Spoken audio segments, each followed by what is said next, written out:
Shalom, senang sekali menjumpai saudara-saudara sekalian dalam sharing firman Tuhan pada saat ini.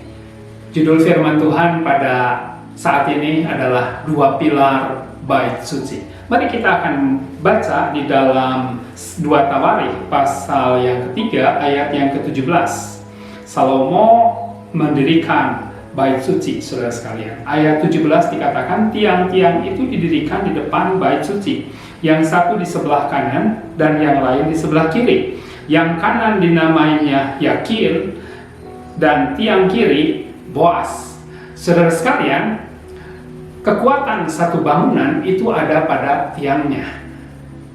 Banyak orang berpendapat bahwa dua tiang di bait suci Salomo ini hanya hiasan. Baik, saudara, orang-orang yang berpendapat seperti itu bisa diterima, bisa menjadi hiasan tiang itu, tetapi bisa juga menjadi kekuatan dari bangunan tersebut. Kalau berbicara mengenai lambang bangunan yang dilambangkan oleh tiang, saya teringat gedung Mahkamah Konstitusi di Jakarta, saudara sekalian.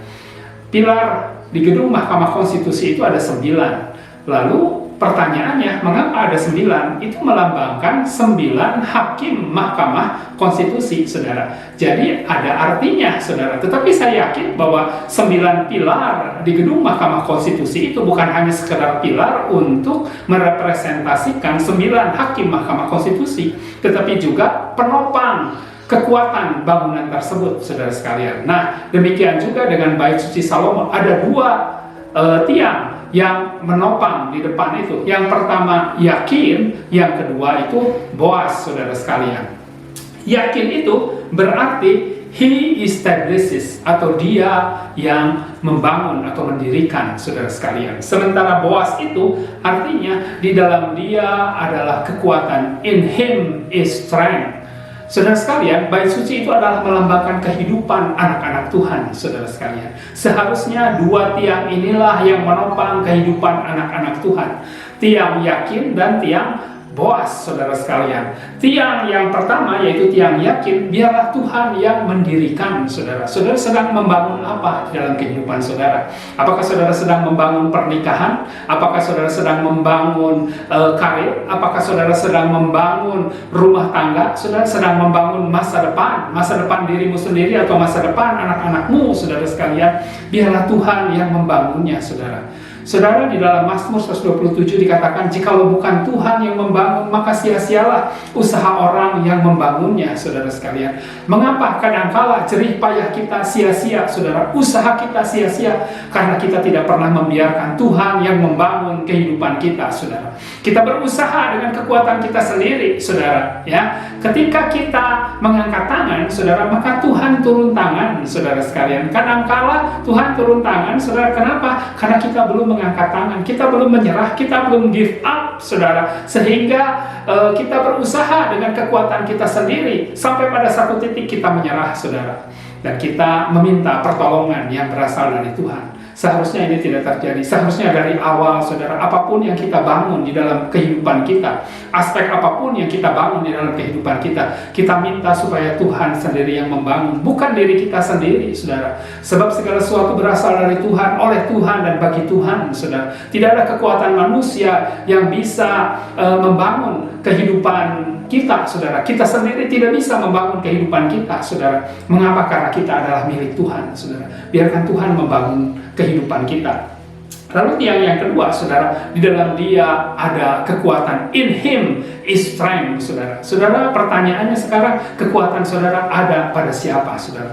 Orang seringkali mengandalkan kekuatan intelektualnya, kekuatan kekayaannya, saudara, kekuatan fisiknya, saudara, kekuatan koneksinya, saudara sekalian. Tetapi Tuhan mau supaya anak-anak Tuhan hanya bersandar kepada Tuhan, saudara.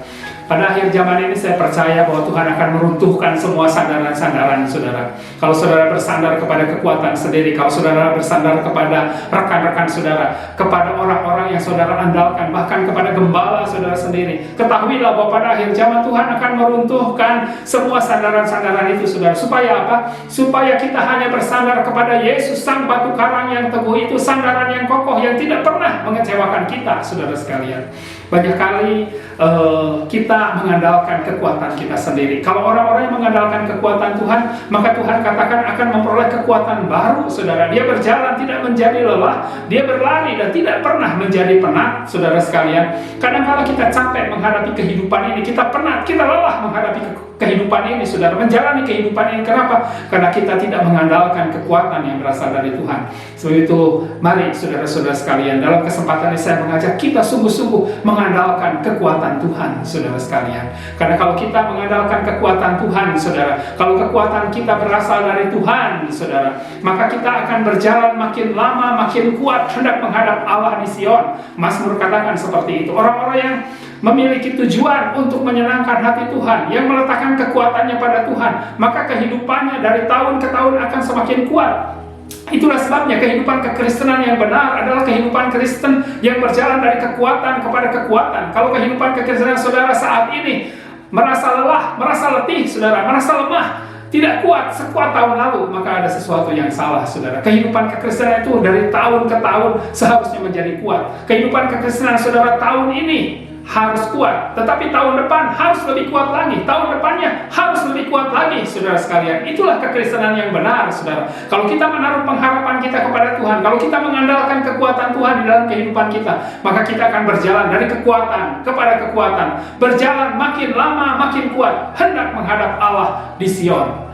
Mari saudara sekalian, kita membangun kehidupan kita berdasarkan dua tiang ini, yaitu tiang yakin, biar Tuhan yang membangun, saudara, dan tiang Boas, biarlah kita menemukan kekuatan kita bukan dengan diri kita sendiri, tapi kekuatan yang berasal dari Tuhan, kekuatan dari kuasa Roh Kudus, kekuatan dari kebenaran firman Tuhan. Amin. Tuhan Yesus memberkati.